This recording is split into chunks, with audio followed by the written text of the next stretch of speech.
Hello and welcome. If you've ever thought about joining a new group or a new community, you've probably faced the same big question. How do you really know what a place is like before you're on the inside?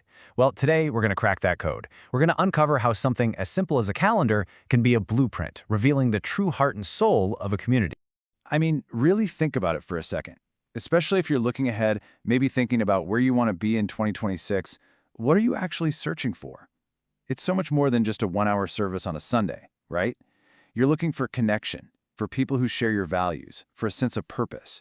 The real question is, how do you find proof that a place actually has all that? And that's where this comes in. For this explainer, we got our hands on the complete 2025 event calendar from a single church. We're going to treat this thing like a treasure map, like a blueprint. We're not just looking at a schedule, we're deconstructing it, piece by piece, to see what this community is really all about. Okay, first things first. Let's look at the absolute core of any faith community, its rhythm of worship. You can think of this as its heartbeat. This is where the community gathers to celebrate what it believes, to connect with its story. It really sets the tone for everything else they do. So here's the question we're asking. What do their main events, their biggest moments of worship, tell us about them? What do they choose to celebrate? Is it super traditional? Does it have a unique cultural flavor? These big gatherings are a massive clue about who they are. Let's see what we can find. All right, so right off the bat, we see the big ones. You've got Easter and Christmas, the cornerstones of the Christian year. No surprise there. But look closer. What else is on the list? A Korean festival special worship. Wow. Okay, that tells us something huge right away. This isn't just any church. It's a community that weaves a specific, vibrant cultural identity right into its most sacred moments. And then there's a New Year's Eve family prayer worship. That points to a real focus on families, on multiple generations coming together. It's all in the details. Okay, so we've seen the what and the how of their worship, but what happens in between those big events? A real community is about how people support each other day to day, how they grow together. Let's dig into that next. This is so important if you're looking to join a new place, isn't it? You want to know, are there real ways to connect with people? Can I learn and grow here? If I'm having a tough time, is there a system of care? Let's see what the blueprint tells us about life between the Sundays. And here we go. This just lays it all out. It's not just one thing. You've got seasonal spiritual practices like walking together. You have programs for people to get more involved, like the lay servant ministry. Then there are companion groups on weekends. That's your small group connection right there.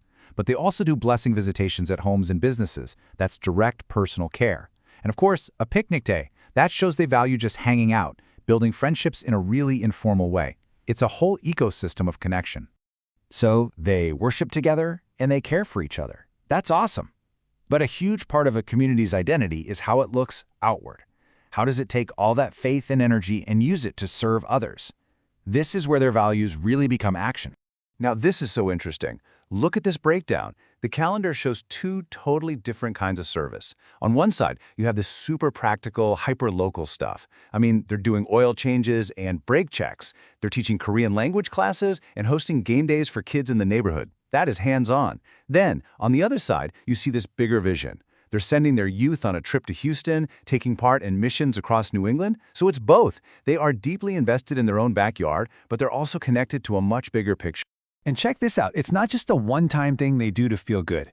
This timeline shows that service is a constant pulse beating throughout their entire year.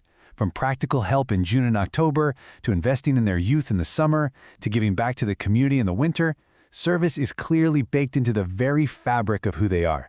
It's not just an event, it's a rhythm. So, we've taken this calendar, we've broken it down into its core components. What's the big picture? Let's step back and put all these clues together to see the full personality of this community that's emerging.